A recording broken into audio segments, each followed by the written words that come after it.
नमस्कार मित्रांनो, मी स्वाती तोरसेकर एशा पृथ्वीमध्ये तुमचं स्वागत करते. इराण आणि अमेरिका इस्रायल ह्या युद्धामध्ये एक आशा पल्लवित झालेली होती. आज सकाळी युद्धविरामाला सुरुवात होईल असं अमेरिकेकडून सांगितलं गेलं आणि त्यानंतर थोडंसं हायसं वाटलेलं होतं. सगळी सकाळ थोडीफार ठीकठाक जाते आहे, तोपर्यंत परत बातम्या अशा आल्या की संयुक्त अरब अमिरात यांनी इराणवरती हल्ले केले. त्यांची जी लवन इथे जी रिफायनरी आहे त्याच्यावर हल्ले झाले आणि मग त्याचा प्रतिसाद म्हणून, प्रत्युत्तर म्हणून इराणनी जोरदार हल्ले चढवले परत एकदा. ते हल्ले चढवले गेले कुवेत, जॉर्डन आणि ह्याच्यावरती संयुक्त अरब अमिरातीवरती. तर हे नेमकं काय झालेलं आहे? ही युद्धबंदी जी आहे ती तकलादू आहे की ती टिकाऊ आहे? काय केलं तर ती टिकू शकते आणि सध्याची सिच्युएशन काय आहे तिथे? ह्याच्यावरती चर्चा करण्यासाठी आज आपल्याकडे श्री विनय जोशी आलेले आहेत. नमस्कार विनय. नमस्कार. स्वागत तुमचं. विनय हे ICRR मध्ये स्वतः डायरेक्टर आहेत आणि या संस्थेतर्फे आणि इतर याच्यात सुद्धा त्यांचं सामाजिक कार्य अत्यंत स्पृहणीय आहे. आपल्या सगळ्यांना माहिती आहे की लीगल बाजूला सुद्धा त्यांनी एक वेगळं LRO नावाची संस्था चालवतात आणि वेगवेगळ्या पद्धतीच्या सामाजिक आशयाची आणि इंटरेस्ट असलेल्या खटले जे आहेत ते त्यांच्या संस्थेकडून ती मॅटर्स ते घेत असतात आणि अतिशय स्तुत्य काम आणि उपक्रम ते चालवत असतात. हा सगळा जो बॅकग्राऊंड आहे आपल्या परदेशी सगळ्या ज्या घटना घडतात त्याच्यावर त्यांचं विवेचन तुम्ही अनेक ठिकाणी ऐकलं असेल. तेव्हा आज आपल्या चॅनेलवरती ऐकण्याचा आपल्याला खूप मोठा योग आलेला आहे. तेव्हा विनयजींचं परत एकदा स्वागत करते. विनयजी, आज जी नमस्कार. सिच्युएशन बदललेली आहे त्याच्याकडे तुम्ही कसं बघता? नेमकं म्हणजे सकाळी आपण बोललो आणि आता परत संध्याकाळी बोलतोय. आपल्या भावनांमध्ये जमीन अस्मानाचा फरक पडलाय आता. बरोबर.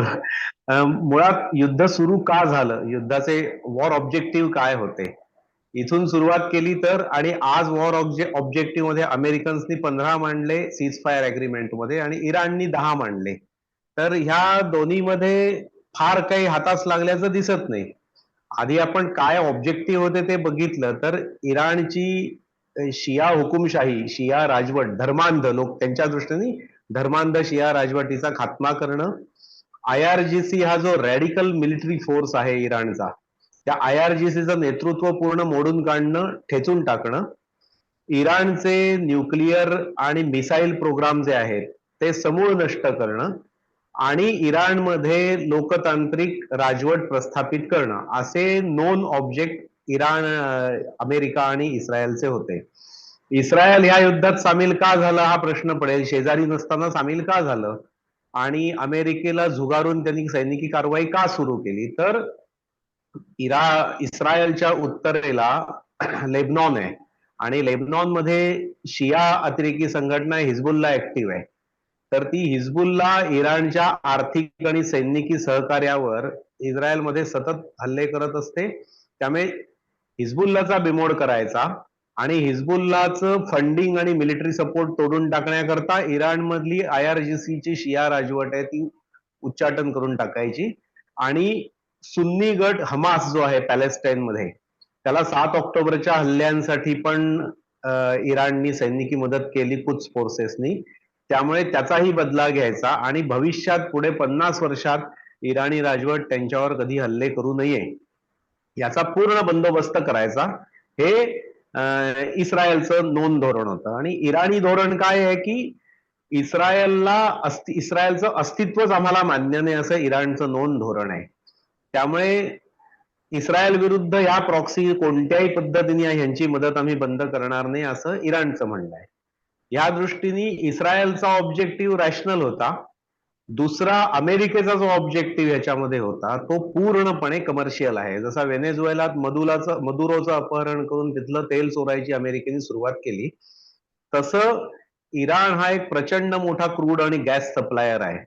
इराणची जी साऊथ पारस गॅस फील्ड आहे ते जगातलं सगळ्यात मोठं गॅस फील्ड आहे आणि त्याच्या दक्षिणेला कतार पण ते इलिगली एक्सप्लॉइट करतं अमेरिकेच्या आशीर्वादाने. त्यामुळे गॅस आणि तेल चोरायचं आणि त्याला नाव अमेरिका जसं जगभर लोकशाहीचं संवर्धन करणं असेल, लोकशाही पुनर्स्थापित करण्याचं नाव असेल, मानवाधिकारांचं नाव असेल किंवा इराकची राजवट सद्दाम हुसेनची राजवट उलथवताना त्यांनी वेपन्स ऑफ मास डिस्ट्रक्शनच्या नावाने हल्ले केले असे काहीतरी एक गोंडस नाव द्यायचं. पण मूळ उद्देश अमेरिकेचा त्यांच्यावर जे काही 37 का 40 ट्रिलियन डॉलरचं कर्ज आहे त्याच्यातून बाहेर पडण्याकरता फुकटातलं तेल चोरायचं इराणचं एक पपेट राजवट बसवून, हे अमेरिकन ऑब्जेक्टिव्ह होतं. आणि ह्या कामी ओमान कतारची मध्यस्थी चालू असताना 27 फेब्रुवारीला रात्री ओमानच्या विदेश मंत्रालयाने घोषित केलं की जेवढे टिक बॉक्स होते ह्या सगळ्या निगोसिएशन ते सगळे टिक बॉक्स आता चेकबॉक्स क्लिअर झालेले आहेत आणि इराणनी सगळ्या मागण्या मान्य केल्यात. 450 किलोग्राम हायली एनरिच युरेनियम होतं, त्या संदर्भात पण चांगलं डील झालंय. त्यामुळे युद्ध टळलंय असं 27 तारखेला रात्री ओमाननी घोषित केलं. आणि ह्या भीतीने की आता इराण ह्या सगळ्या मागण्या मान्य करतंय पण हिजबुल्ला आणि हमासचा सपोर्ट चालूच ठेवील म्हणून इस्रायलनी चावटपणा करून 28 तारखेला सकाळी अटॅक सुरू केले. आणि आज 35-36 दिवसांनंतर आजच्या घडीला ज्या मागण्या आहेत इराणच्या सीज फायर मान्य करताना त्याच्यामध्ये ऍडिशनल एक मागणी अशी झाली आहे की होर्मुझ जी पूर्वी स्वतंत्र होती, फ्रीडम ऑफ नेव्हिगेशन ज्याच्यामध्ये होतं, बेरोकटोक कोणी जाऊ शकत होतं, येऊ शकत होतं, त्या होर्मुझचं नियंत्रण ओमान आणि इराणच्या ताब्यात राहील आणि तिथून जाणारा प्रत्येक जण आम्ही अप्रूव्ह केलेला असेल आत येणारा आणि जाणारा. ही अट पण त्यांनी घातली, त्याला अमेरिकेने मान्यताही दिली आहे. युरेनियम एनरिचमेंट चालू राहील असं इराण म्हणतंय, त्यालाही अमेरिकेने मान्यता दिली आहे. आत्ता ट्रम्पचं नंतर चाललं ट्विट वेगळं आहे पण युरेनियम एनरिचमेंटला मान्यता दिली असं मागणी जी केली ती त्याच्यावर अमेरिकेने ऑब्जेक्शन घेतलेलं नाही. सगळ्यात गमतीशीर भाग म्हणजे ट्रुथ सोशलवर ट्रम्पनी इराणच्या सगळ्या 10 मागण्या मान्य आहेत असं स्वतः इराणच्या ह्या 10 मागण्या आहेत असं इराणनी लिहिलं ट्रुथ सोशलवर, ट्रम्पनी स्वतः शेअर केलंय. ट्रम्पच्या ट्रुथ सोशल पोस्टचा स्क्रीनशॉट व्हाईट हाऊसनी शेअर केलाय. याचा अर्थ ते इतके घायकुतीला आले होते अमेरिकन्स म्हणजे विशेषतः ट्रम्प याच्यातून बाहेर पडण्याकरता की इराणनी काय लिहिलंय हे सुद्धा न बघता बहुतेक त्यांनी हे सगळं आम्हाला मान्य असं म्हटलं. शिवाय मिसाईल प्रोग्रामच्या कर्टलमेंटचा कुठलाही क्लॉज त्याच्यामध्ये नाही. आणि रिपेरेशन्स या युद्धामध्ये जे नुकसान झालंय त्याची भरपाई देण्याची मागणी आहे त्या संदर्भात सुद्धा अमेरिकेने ती नाकारलेली नाही. म्हणजे जसं तालिबानच्या बाबतीत अमेरिकेच्या विड्रॉल नंतर लोक म्हणायचे की अमेरिकेनी अफगाणिस्तान मधली तालिबानची राजवट तालिबाननी रिप्लेस करण्याकरता 21 वर्ष ट्रिलियन्स ऑफ डॉलर आणि 7,000 अमेरिकन फोर्सेसचे जीव त्याच्यात घालवले आणि तालिबाननी रिप्लेस केलं. तसं आता खोमेनीची धर्मांध शिया राजवट जिच्या उच्चाटनाकरता अमेरिका इस्रायलनी युद्ध सुरू केलं होतं ती राजवट त्यांनी खोमेनीला मारून संपवली आणि तिच्या जागी अजून जास्त रॅडिकल IRGCची राजवट आणली. शिवाय होर्मुझचं दान त्यांनी अमेरिकेने इराणच्या झोळीत टाकलं. अशी आजची स्थिती आहे. म्हणजे एक प्रकारे त्यांनी इराण हा मध्य पूर्वेच्या डोक्यावर आणून बसवला असं म्हणता येईल आपल्याला. कारण होर्मुझ मधून जर का त्यांना आता टोल मिळणार असेल तर त्यांना प्रचंड उत्पन्न आहे. म्हणजे ते मला वाटतं किती 2 लाख डॉलर काहीतरी मागतायत प्रत्येक शिप साठी. हा 20 लाख म्हणजे 2 मिलियन डॉलर 2 मिलियन म्हणजे साधारण 18 ते 20 कोटी रुपये भारतीय एका शिप मागे. त्यामुळे त्यांचं जे काही नुकसान झालेलं आहे ते काही महिन्यात भरून तर काढतीलच आणि शिवाय पैसा त्यांना चालू राहील इथून पुढे. तेव्हा प्रश्न हा येतो की हे सगळं म्हणजे जर का एकंदरीत असं दिसतंय की 2 तट पडलेले होते, एक अमेरिका त्याच्या सोबतीला इस्रायल आणि त्यांना युद्ध करा म्हणून आग्रह धरणारे कतार आणि संयुक्त अरब अमिरात होते. सौदी थोडासा सबड्यूड होता म्हणजे त्याला युद्धाच्या बाजूला अनुकूल तर होता पण फारसं काही बोलत नव्हता. दुसऱ्या बाजूला इराण होतं आणि त्याचे छुपे समर्थक रशिया आणि चीन होते आणि ह्या प्रत्येकाचा काही विशिष्ट स्वार्थ होता. पण आता असं दिसतंय की एक वेळ अमेरिका सगळं युद्ध सोडून पळायच्या परिस्थितीत दिसते आहे मध्य पूर्वेतून. पण तिथले प्रत्यक्ष जे देश आहेत ते मात्र युद्ध थांबावं अशा मनस्थितीमध्ये दिसत नाहीत.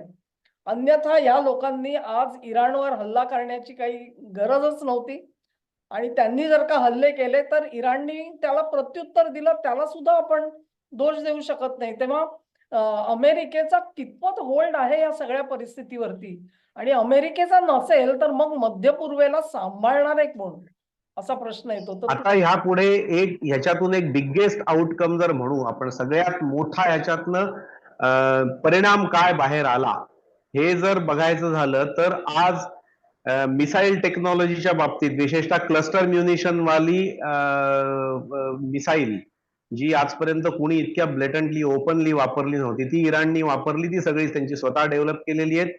दुसरी झिगझॅग मोशन मध्ये जाऊन अत्याधुनिक एअर डिफेन्सला चकवणारी खुर्रमशाह सारखी खुर्रम शहर सारखी आणि फतह सारखी जी मिसाईल्स आहेत, या मिसाईलची डेव्हलपमेंट, अंडरग्राऊंड डेव्हलपमेंट करणं, त्यांचं प्रोग्रामिंग करणं, त्यांना चायनीज सॅटेलाइट कम्युनिकेशनशी त्यांचं इंटिग्रेशन करून अमेरिकन जीपीएसला धुडकावून लावणं, त्याच्यात अचूकता मिळवणं, न्यूक्लिअर प्रोग्राम आहे तसा चालू ठेवणं आणि शिवाय स्वतः अमेरिका आणि इस्रायलच्या प्रचंड मोठ्या सैनिकी ताकदीसमोर 37-38 दिवसांची इंटेन्स बंबार्डिंग सहन करून सुद्धा टिकणं, हा एक आधुनिक सैनिकी इतिहासातला एक मोठा माइलस्टोन इराणनी पार केला. आणि यामुळे पर्शियन गल्फ आणि आखाती देशांमध्ये इराण प्रचंड नुकसान होऊन सुद्धा 20,000 टार्गेटवर इस्रायल आणि अमेरिकेने बंबार्डिंग केलं. त्यांची सगळी IRGC आणि मिलिटरी लिडरशिप आणि पॉलिटिकल लिडरशिप इराणनी इस्रायल आणि अमेरिकेने मारून टाकली गेल्या वर्षी आणि ह्या वर्षी मिळून. तरीही एक पोटंट मिलिटरी फोर्स म्हणून मध्य पूर्वेमध्ये आणि पर्शियन गल्फमध्ये, आखातामध्ये इराणचा उदय झालेला आहे आणि ह्याचा कुणीही अजून सध्या दखल घेत नाही. पण त्याचे आफ्टर शॉक्स हे अरबांना पुढे भोगायला लागतील बरेच दिवस. याचं सगळ्यात मोठं कारण असं आहे की अरबांकडे ह्या जगात आवश्यक असलेली सगळ्यात महत्वाची गोष्ट म्हणजे स्वतःचा ह्युमन रिसोर्सेस, स्वतःची पॉप्युलेशन नाही. युएईचं उदाहरण बघितलं तर युएई मध्ये 46% भारतीय राहतात आणि 14.5% अरब राहतात. थोडक्यात म्हणजे मतदानाने जर निवडणूक घ्यायची ठरवली तर कोणीतरी केरळी मल्लू तिथे अध्यक्ष बनू शकतो युएईचा, अशी परिस्थिती आहे. सौदी अरेबियाच्या हातात सुद्धा पॉप्युलेशन नाही आणि इतके वर्ष, गेली कित्येक दशक, अब्जावधी डॉलर, ट्रिलियन्स ऑफ डॉलर तेलातनं मिळवून सुद्धा स्वतःची टेक्नॉलॉजी, स्वतःचं एज्युकेशनल आणि इंटलेक्च्युअल पूल हे कोणतेही अरब देश निर्माण करू शकलेले नाहीत. त्यामुळे विकतच्या अमेरिकन सैनिकी मदतीवर ते जगतायत.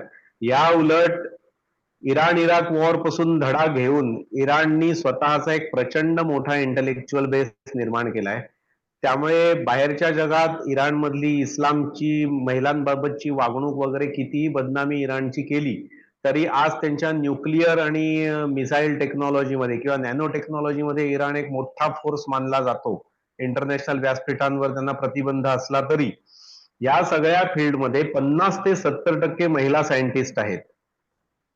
मॅथमॅटिक्स मधली जी युनिव्हर्सिटी इस्रायलनी बॉम्ब केली आता 4 दिवसापूर्वी, तिच्यातनं जागतिक कीर्तीच्या 2 महिला सायंटिस्ट मॅथमॅटिक्स मधल्या उदयाला येऊन त्यांना जागतिक कीर्तीची पदकं मिळालेली आहेत. त्यामुळे आणि त्याच्या पलीकडे भारताची निम्म क्षेत्रफळ इराणच्या हातात आहे, एवढा प्रचंड एरिया इराणच्या हातात आहे, पण पॉप्युलेशन मात्र 9.5 कोटीच्या आसपास आहे. म्हणजे 147 कोटी लोकसंख्येच्या भारतामध्ये जेवढी लोकसंख्या, जेवढं भूभाग आहे त्याच्या निम्मा भूभाग इराणकडे आणि पॉप्युलेशन मात्र एकाच 14 आहे. त्यांची एक असेल तर आपली 14 आहे. म्हणजे क्षेत्रफळाचा आणि लोकसंख्येचा विचार केला तर इराणच्या 7 पट पॉप्युलेशन भारतात आहे, प्रपोर्शनेटली, जिओग्राफिकल प्रपोर्शन मध्ये. त्यामुळे इराणकडे मॅसिव्ह फोर्स आहे, इंटलेक्च्युअल पूल आहे, 5,000 वर्षांची ज्ञान विज्ञान परंपरा आहे. या सगळ्या पार्श्वभूमीवर अमेरिकन विड्रॉल नंतर IRGC जर कमर्शियल अँगलनी वागायला लागली व्यवस्थित, की आमचा फायदा काय तेवढाच आम्ही बघू, आणि अमेरिकेशी जुळवून घेतलं तर ते दुबई, रियाद आणि या सगळ्यांना कमर्शियल सिटीजना मागे टाकून एक चांगलं मोठं कमर्शियल हब म्हणून ते पुढे येऊ शकतात. आणि हा कदाचित अमेरिकन इन्फ्लुएन्सचा डिक्लाइन असू शकतो, ऱ्हास असू शकतो. एवढ्या सगळ्या इंटेन्स बॉम्बिंग मध्ये त्यांना सॅटेलाइट आणि इंटेलिजन्स कोऑपरेशन जे दिलं चीन आणि रशियानी, त्यापैकी चीनच्या चलनामध्ये आता ते टोल आकारणी करतायत होर्मुझ मध्ये. आणि येणाऱ्या काळामध्ये जर चीनी मिलिटरी युनिट्स तिथे गॅरिसन जर निर्माण झाले इराणमध्ये, तर कुणाला आश्चर्य वाटण्याचं कारण नाही. त्यामुळे गल्फचा जो सोल मिलिटरी पॅटर्न अमेरिका होता, ती त्यांची पोझिशन आत्ताच संपुष्टात आल्यात जमा आहे. भविष्यात तिथे चिनी येतील आणि ह्यापुढे कोणत्याही बाबतीत आता तुम्ही एवढंच तेल विकायचं, तेवढंच तेल विकायचं वगैरे वगैरे भानगडी त्यांच्यावर कोणी लादण्याच्या स्थितीत राहणार नाही. कारण ह्या गोष्टी लादल्या आणि त्या इराणनी फेटाळल्या तर परत युद्ध ओढवून घेण्याची कोणाची क्षमता नसेल, आत्ता जे बंद झालं एकदा समजा तर. या सगळ्या परिस्थितीत गल्फमध्ये चीनचा एक नवीन शक्ती म्हणून उदय होऊ शकतो. पेट्रो डॉलरला काही ना काही प्रमाणात ऑथेंटिक बायपास चीनी करन्सीमध्ये होऊ शकतो. आणि मिसाईल टेक्नॉलॉजी, न्यूक्लिअर टेक्नॉलॉजी आणि नॅनो टेक्नॉलॉजीमध्ये आणि सैनिकी ताकदीमध्ये इराण सगळ्या अरबांच्या डोक्यावर एक ब्रह्मराक्षसासारखा बसू शकतो, अशी आता परिस्थिती आहे. त्यामुळे पूर्ण डायनॅमिक्स ही बदललेली असतील या युद्धानंतर. पण याचाच अर्थ असा की इथून पुढे इराणवरती आर्थिक निर्बंध आहेत की नाही हे इररिलेव्हंट झालेलं आहे. कदाचित अमेरिका ते सुद्धा काय त्याला म्हणतात ऑफिशियली कन्फर्म करू शकेल की स्विफ्ट सिस्टीम मधून त्यांना जे बाजूला काढलेलं होतं ते त्यांना परत समजा ऍड केलं तर कुठून कुठे परिस्थिती जाईल बघा. म्हणजे तुम्ही सांगताय तसं इराण हा वरचढ ठरेल कारण त्यांनी पायाभूत हो. आपली रचना जी आहे ती पण मला अजून एक शंका अशी आहे की मग तिथे जे अमेरिकन बेसेस आहेत लष्करी तळ जवळजवळ 28 ठिकाणी मध्य पूर्वेमध्ये अमेरिकेने उभारून ठेवलेले होते. त्याचं काय होणार आहे? कारण अनेक तळावरून त्यांनी फोर्सेस ऑलरेडी विड्रॉ केलेले आहेत अशा बातम्या येत होत्या. तर ते आता त्या त्याचं अस्तित्व तरी राहील का?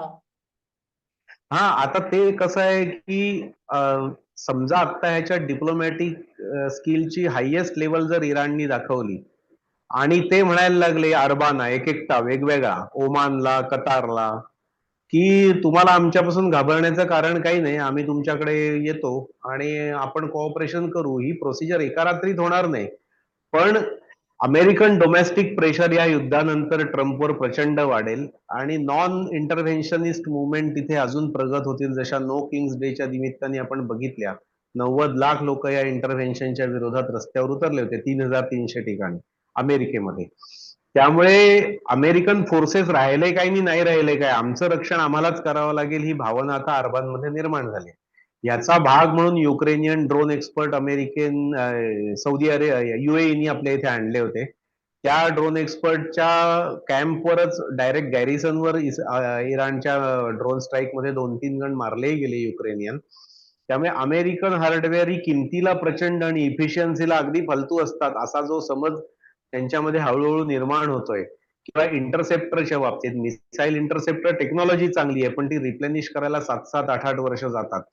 त्यामुळे साऊथ कोरिया, जपान आणि युरोपमधून सुद्धा नाटो देशांमधल्या तैनात थार्ड इंटरसेप्टर बॅटरी आणि पॅट्रियट इंटरसेप्टर बॅटरी त्यांनी डिसमेंटल करून रातोरात अरबस्तानात आणल्या. इतकी अनरिलायबल मिलिटरी शील्ड आम्हाला नको असं जर त्यांच्यात भावना निर्माण झाली आणि मागच्या दाराने ते चीनी किंवा रशियन टेक्नॉलॉजी किंवा इंडियन एअर डिफेन्सवर हळूहळू मूव्ह व्हायला लागले तर हा अमेरिकन डिफेन्स शील्डचा आणि अमेरिकन मिलिटरी पॉवरचा अल्टिमेट डिक्लाइन असेल गल्फमधून. लिटरली दुसरा एक मुद्दा असा आहे की मध्य पूर्वेमध्ये जी आपण राज्य पद्धती म्हणतो ती अनेक ठिकाणी कोणीतरी एक राजा आहे आणि तो सगळं राष्ट्र चालवतोय. व्हेरेज इराणमध्ये तशी परिस्थिती नाहीये. इराणमध्ये कोणी राजा आहे असं नाहीये, तर त्यांनी त्यांची एक स्वतःची व्यवस्था निर्माण केली आहे. त्याच्यामध्ये धर्मसत्ता तर आहेच आणि त्याच्या जोडीला लोकशाहीने निवडून आलेली मंडळ सुद्धा आहेत. भले त्यांचे 100% अधिकार धर्मसत्तेला सबसर्व्हियंट असतील, तर ह्या ज्या सगळ्या राजसत्ता आहेत मध्य पूर्वेतल्या त्यांना हे एक मोठं आव्हान वाटेल असं मला वाटतं की या 100% आहे. याच्यात पहिली तणावाकडे परिस्थिती अशी, हो, सगळ्यात पहिली परिस्थिती इथे अशी आहे की राहबार हा जो आहे खामेनी, हा राहबार हा नॉन इलेक्टेड आहे पण तो काय डे टू डे गव्हर्नन्स मध्ये लक्ष घालत नाही. डे टू डे गव्हर्नन्स मध्ये इराणमध्ये डेमोक्रेटिकली इलेक्टेड प्रेसिडेंट आणि पार्लमेंट आहे. या उलट एकाही अरब देशात नावाची सुद्धा, नाममात्र सुद्धा लोकशाही प्रक्रिया नाही. त्यामुळे ते सगळे राजेशाहीवर चालतात. यात बहारीन आहे, तो बहारीन 70% शियांवर 30% सुन्नी आहेत आणि त्यांचा राजा जो आहे तो सुन्नी आहे, राजवट जी आहे ती. शिवाय सौदीमध्ये तीच परिस्थिती आहे, कुवैतमध्ये तीच परिस्थिती आहे, ओमानमध्ये, कतारमध्ये प्रत्येक ठिकाणी एक राजेशाही आहे आणि जॉर्डन तिचे काही सुद्धा. फॉल्ट आहेत. करेक्ट. त्यामुळे बहारीनमध्ये सत्तांतर तर कोणत्याही क्षणी होऊ शकतं अशी परिस्थिती आहे. तिथे व्हायोलंट निदर्शनं चालू आहेत. सिरियामध्ये जो pro Israeli ISIS commander Israel आणि अमेरिकेने बसवला बशर अल असदला हाकलून, त्या अबू अल जोलानीला आता असॅसिनेट केलं पाहिजे असं इस्रायली डिफेन्स मिनिस्टर म्हणतो. कारण बसवला इस्रायलनी, पण बेका व्हॅली मार्फत हिजबुल्लाला रिप्लेनिश करण्याकरता आता इराण त्याला वापरत आहे. किंवा अल सुदानीची इराकी राजवट आहे, सुन्नी राजवट आहे, शिया राजवट आहे, पण ती राजवट रातोरात प्रो इराण झाली आणि त्यामुळे American forces, American embassy, American radar station या सगळ्यांचा विध्वंस तिथे पॉप्युलर मोबिलायझेशन फ्रंटनी केला. ही तिथे परिस्थिती आहे आणि ह्या सगळ्या पार्श्वभूमीवर इराणची एस्टॅब्लिश झालेली मिलिटरी पॉवर आहे. इतके दिवस ती झाकली मूठ होती. आता अमेरिकेसारख्या आणि इस्रायल सारख्या मिलिटरी पॉवर समोर उभे राहून ज्या पद्धतीने त्यांनी तग धरला, ते बघता ह्यापुढे ह्यातला कोणीही त्यांच्या अमेरिकेच्या इन्फ्लुअन्स खाली जाण्याची शक्यता नाही, विशेषतः सिरिया आणि इराकमध्ये. ओमाननी तर आधीच हातमिळवणी केली त्यांच्याशी. कतारनी मधल्या काळात $6-7 बिलियन लाच देऊन त्यांच्यावर एक 8-10 दिवस हल्ले रोखले अशी बातमी होती आणि खरंच त्या 7-8 दिवसात कतारवर हल्ले झाले नव्हते. त्यामुळे ह्या सगळ्या पार्श्वभूमीमध्ये ह्या सगळ्या राज्यांमध्ये, अरब देशांमध्ये राजेशाही विरोधात जर लाट आली आणि समजा जगभरात कॉमन सुन्नी नागरिकांमध्ये हा जर विद्वेष निर्माण झाला की यहुदी आणि अमेरिकन ख्रिश्चनांच्या मदतीने आमच्या सुन्नी राजांनी शिया इराण विरुद्ध युद्ध लादलं, तर ह्या सगळ्या राजवटींसमोर एक धोक्याची घंटा निर्माण होऊ वाजू शकते आणि त्यांच्या अस्तित्वावर प्रश्न निर्माण होऊ शकतो. पण ह्याच्यात दुसरा एक जो प्रश्न आहे की शिया आणि सुन्नी ही फार मोठी फारकत आहे या सगळ्यामध्ये. अर्थ असं म्हटलं जातं की जिथे जिथे तेल सापडतो तो परत शिया बहुल प्रदेश आहेत, सौदीमध्ये असो किंवा अन्यत्र असो. तर हे शिया सुन्नी जे डिफरन्सेस आहेत त्याच्यावर मात करून हे ऐक्य होऊ शकेल का, किंवा त्याच्यात परत त्या आगीमध्ये तेल ओतायला पुन्हा बाह्य शक्ती या कार्यरत राहतील? ह्यात काय इंटरनल पॉलिटिक्स गल्फ मधलं इतकं विचित्र आहे. पहिल्यांदा येमेनमध्ये शिया हौतींच्या विरोधात इस्लामिक मिलिटरी कोॲलिशन, ज्याच्यात जनरल राहिल शरीफ, पाकिस्तानी रिटायर जनरल त्यांचा कमांडर होता, त्यांनी UAE, सौदी आणि अमेरिका, इस्रायल अशा चौघांनी ती मोबिलाइज केली. त्याच्यातनं UAE मध्येच बाहेर पडला आणि त्यावेळी शिया हौतींच्या मदतीला कतार होता, सुन्नी कतार होता. नंतर त्याच्यातून वेगळा साऊथ अरेबिया देश निर्माण करण्यासाठी सदर्न ट्रान्झिशनल काउन्सिलला UAEनी सपोर्ट केला, त्यांच्यावर सौदीनी बंबार्डिंग केलं. शिवाय सुदानमध्ये UAE समर्थित रिबेल्सवर सौदीनी बंबार्डिंग केलं. आणि ह्या सगळ्या कॉम्प्लिकेशन मध्ये UAE आणि इस्रायल हे एका बाजूला आणि सौदी एका बाजूला अशी परिस्थिती आहे. सौदीकडे जिओग्राफी मोठी आहे, लोकसंख्या जास्त आहे, पण पैशानी सौदी आणि UAE एकमेकाला तुल्यबळ आहेत. त्यामुळे इंटरनल अरब पॉलिटिक्स मध्ये समजा त्यातल्या एका बलाढ्य देशाने, म्हणजे सौदीनी धरा, की इराणशी हातमिळवणी करायची ठरवली UAE आणि इस्रायलच्या विरोधात, तर स्वतःला ग्रेटेस्ट मिलिटरी पॉवर म्हणून ह्या युद्धात एस्टॅब्लिश करून सुद्धा इस्रायलच्या हातात काही लागणार नाही आणि याचा परिणाम ग्रेटर इस्रायलच्या एक्सपान्शन मध्ये होईल. सोमालीलँडला त्यांनी मान्यता देऊन तिथे आर्मी बेस आणला इस्रायलनी, बाबेल मानदेबच्या डाव्या बाजूला. बाबेल मानदेबच्या उजव्या बाजूला साऊथ अरेबिया नावाचा नवीन देश निर्माण करायचा, येमेन तोडून, दक्षिण येमेन तोडायचं आणि त्याला साऊथ अरेबिया म्हणून नवीन देशला निर्माण करून मान्यता द्यायची. याच्यात सौदी अरेबियाने खोडा घातला.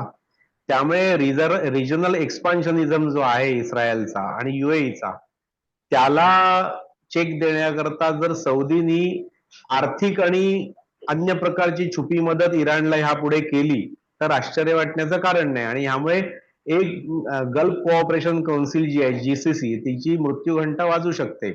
आणि आज UAEच्या भावनांचा विचार न करता सौदीच्या मदतीने पाकिस्ताननी सीजफायर मध्ये मध्यस्थी केली म्हणून सगळे UAEचे गल्फमध्ये राहणारे आणि अमेरिकेत राहणारे जेवढे अनालिस्ट आहेत, UAE बेस्ड अनालिस्ट, ते सगळे प्रचंड आगपाखड करतायत पाकिस्तानवर. त्यामुळे सीजफायर टिकून आणि न टिकून GCCचा मृत्यू हा ठरलेला आहे, गल्फ कोऑपरेशन काउन्सिलचा. आणि यामुळे हा सगळा अरबस्तान एकमेकाच्या डोक्यावर बसताना दिसेल पुढल्या येणाऱ्या काळात. आणि त्याच्यामध्ये एका बाजूला इस्रायल हा एक प्लेयर असेल आणि दुसऱ्या बाजूला इराण हा एक नवीन एस्टॅब्लिश पॉलिटिको मिलिटरी फोर्स असेल. तो एक ध्रुव तयार झाला. पण असं वाटतं का तुम्हाला की आता खरं म्हणजे ऑन पेपर तरी सांगायचं झालं तर चीनला अपर हँड मिळालेला आहे आज थ्रू इराण. म्हणजे 100%. तर हो समजा इराणनी स्वतःच म्हणजे त्यांची बुद्धिमत्ता आहे आणि त्यांच्याकडे टेक्नॉलॉजी आहे, त्यांनी जर का ह्या गल्फच्या देशांना असं पटवलं की तुमचा पैसा, माझी बुद्धिमत्ता आणि टेक्नॉलॉजी ह्या जोरावर आपण चीनला सुद्धा बाजूला करू आणि आपले आपण उभे राहू, असं जर का झालं तर मग it will take a different direction. आणि मग पुन्हा एकदा हो चीन जसा अमेरिका बाहेर फेकला गेला तसा कदाचित चीन सुद्धा मध्य पूर्वेमधून बाहेर फेकला जाऊ शकतो का? तुम्हाला अशी हो. शक्यता आता कितपत काय वाटते? होईल, पहिले एक 7-8 वर्ष तर चीन आणि अमेरिका शीतयुद्ध चालू राहील गल्फमध्ये.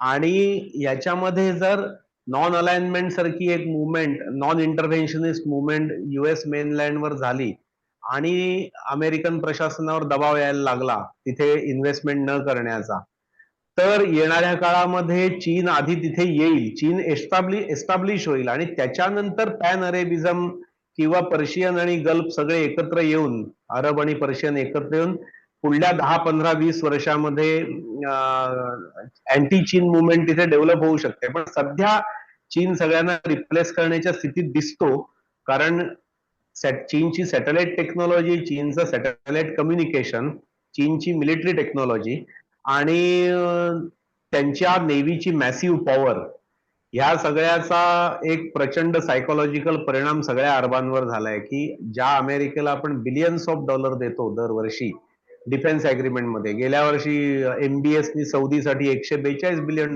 करार केला आणि हाताला काय लागलं तर भाजून घेतला अख्खा देश इराणकडून. म्हणजे त्याचा उपयोग काही नाही, वर निर्लज्जपणे ट्रम्प त्यांच्याकडे $5-5 ट्रिलियन मागतोय युद्ध लढण्याकरता, चालू ठेवण्याकरता. त्यामुळे अमेरिकन मिलिटरी पॉवरची रिलायबिलिटी आणि अमेरिकन डिफेन्स शील्डची रिलायबिलिटी ही पूर्णपणे संपल्यात जमा आहे या युद्धात. आणि यामुळे समजा ग्लोबल इस्लामिक उम्मा बळकट झाली येणाऱ्या काळात, तर आधी अमेरिका आणि नंतर चीन दोघांचा बळी जाईल याच्यामध्ये. खरं म्हणजे म्हणजे हा आता शेवटचा प्रश्न आपण धरू शकतो, कारण भारतीयांना सगळ्यात मोठा इंटरेस्ट एका गोष्टीमध्ये आहे की हे जे धर्मवेड आहे मध्य पूर्वेमधलं, आणि एक प्रकारे आपण बघितलं की संयुक्त अरब अमिरात असेल किंवा सौदी अरेबिया, दोघांनी धर्माचा प्रभाव आपापल्या राष्ट्रामध्ये कमी करण्याकडे काही पावलं टाकलेली होती आणि अतिशय योग्य दिशेने सगळी प्रक्रिया चाललेली दिसत होती. इराण मधल्या धर्मसत्तेला आज जे काही एक अधिष्ठान निर्माण झाले आणि अमेरिकेने एक प्रकारे त्यांना मखरात नेऊन बसवलेलं आहे, तेव्हा ही प्रोसेस जी आहे ती रिव्हर्स झाली तर भारतीयांसाठी ते एक चिंतेचं वातावरण असेल का? हो, भारतीयांसाठी चिंतेचं वातावरण असेल, पण नेपोलियन म्हणायचं की सैन्य पोटावर चालतं. आज आपल्या इथे वहाबिझम, जो रॅडिकल वहाबिझम निर्माण झाला, म्हणजे 1990-91 पर्यंत पूर्ण भारतामध्ये बुरखा घालून फिरणाऱ्या मुस्लिम महिलांची संख्या अत्यल्प होती. आणि वहाबिझमचा प्रसार ज्या वेगाने झाला, त्याच्यानंतर आता जिथे पारंपरिक मुस्लिम महिला बुरखा घालायच्या नाहीत तिथे मुस्लिम महिला बुरखा घालून फिरायला लागल्या. हा सगळा पैशाची जादू होती, गल्फ पैशाची, पेट्रो डॉलरची. आता अरेबियन रिकन्स्ट्रक्शन आणि इराणचं तेल सँक्शन हटल्यानंतर ज्या स्पीडनी बाजारात येईल तेल आणि गॅस, त्याचा प्रचंड परिणाम क्रूडच्या ग्लोबल प्राइसेसवर होईल. आणि तो झाला की अरब देशांची उत्पन्न कमी होईल, म्हणजे क्वांटम वाढेल समजा पण उत्पन्न कमी होईल. या सगळ्या पार्श्वभूमीवर परत वहाबिझमला फंडिंग करणं अख्ख्या जगभरातल्या हे कुठल्याही अरब कंट्रीला सोयीचं नाही. शिवाय यात एक अजून अदृश्य भाग असा दिसतोय की ही जी नाकाबंदी 1.5 महिना झाली सगळ्या जगाची, फ्युएल चोक झालं सगळ्या जगाचं. त्यामुळे ईव्हीचा एक बोलबाला झाला होता, ते ईव्ही पण एक्सपोज झालं ग्लोबल एनर्जी अल्टरनेटिव्ह म्हणून. आता हायड्रोजन सेलवर या काळामध्ये जो बूस्ट येईल किंवा अजून काही अल्टरनेट रिलायबल एनर्जी सोर्सेसच्या रिसर्च आणि डेव्हलपमेंटला बूस्ट मिळेल. ह्यामुळे येणाऱ्या काळामध्ये हायड्रोजन सेल असेल किंवा अन्य काही अल्टरनेटिव्ह सोर्स असेल त्याचा प्रभाव वाढत गेला की क्रूडचा रोल, एनर्जी सेक्टर मधला रोल हळूहळू हळूहळू कमी होत जाईल आणि ह्याचा सगळा परिणाम हा अरबांच्या उत्पन्नावर होईल. त्यामुळे ज्या प्रकारे वहाबिझमला सुवर्ण दिन होते एकेकाळी, ते परत येण्याची काही शक्यता नाही. आणि जर समजा इराण व्हायब्रंट झालं म्हणून इराणच्या मागे फॅन फॉलोईंग वाढलं जागतिक सुन्नी प्रजेचं, तर तो एक अजून नवीन डायमेन्शन इस्लामिक वर्ल्ड मधल्या सगळ्या वागणुकीला येईल. पण रॅडिकल इस्लामचा परत उदय होण्याची आणि तो स्टेट स्पॉन्सर्ड उदय होण्याची शक्यता मावळली पूर्ण ह्या युद्धाने. कारण सगळ्या अरबांना याचं प्रचंड नुकसान सहन करायला लागतंय आणि त्या रिकव्हरीला त्यांना ऍटलिस्ट 10 ते 15 वर्ष जातील. खरंय. त्यांनी खरं म्हणजे मी म्हणेन की प्रॅक्टिकली विचार हा करायला पाहिजे की तेलापासूनचं उत्पन्न हे काही दशकं टिकणारं आहे. त्यांना राष्ट्र म्हणून उभं राहायचं असेल तर त्यांना पर्यायी उत्पन्नाचे स्रोत निर्माण करावे लागतील आणि मग ते करायचं असेल तर ते धर्मवेड किंवा हे जे आहे त्याला समाजात कितपत स्थान द्यायचं आणि ह्याच्यावरती त्यांना गंभीर विचार करून पुढची दिशा ठरवावी लागेल. पण एक निश्चित झालेलं आहे की मध्य पूर्वेचा एकंदरीत सगळी सत्तेची समीकरणं पूर्णपणे बदलून गेलेली आहेत. इथून पुढे ही युद्धबंदी टिकणार की नाही हे प्रश्न जरी असले तरी देखील हळूहळू ही सत्तेची समीकरणं जी आहेत ती बदलत जातील. बरोबर. एका बाजूला अमेरिका माघार घेताना दिसेल, चीन पुढाकार घेताना दिसेल आणि इराण त्यांच्या जोडीने रशिया किंवा इराण हे सुद्धा आघाडीवरती असलेले दिसतील. तेव्हा अतिशय रंजक अशा घटना, घडामोडी आपल्यासाठी आहेत. भारतासाठी सुद्धा भारताने जो समतोल ठेवला आणि दोन्ही जागांपासून थोडंसं अलिप्त राहिलं, आपण किमान समान अंतर ठेवलं. हे धोरण किती लवचिक धोरण आपलं फायद्याचं ठरणार आहे, हे आता आपल्याला या कालावधीत दिसणार आहे. विनयजी, तुम्ही आलात आणि वेगवेगळ्या पैलूंवरती ह्या चर्चेमध्ये जो प्रकाश टाकलात त्याच्याबद्दल तुमचे खरोखर आभार मानते. धन्यवाद आणि पुन्हा पुन्हा या चॅनेलवर येत राहा अशी विनंती करते तुम्हाला. नमस्कार.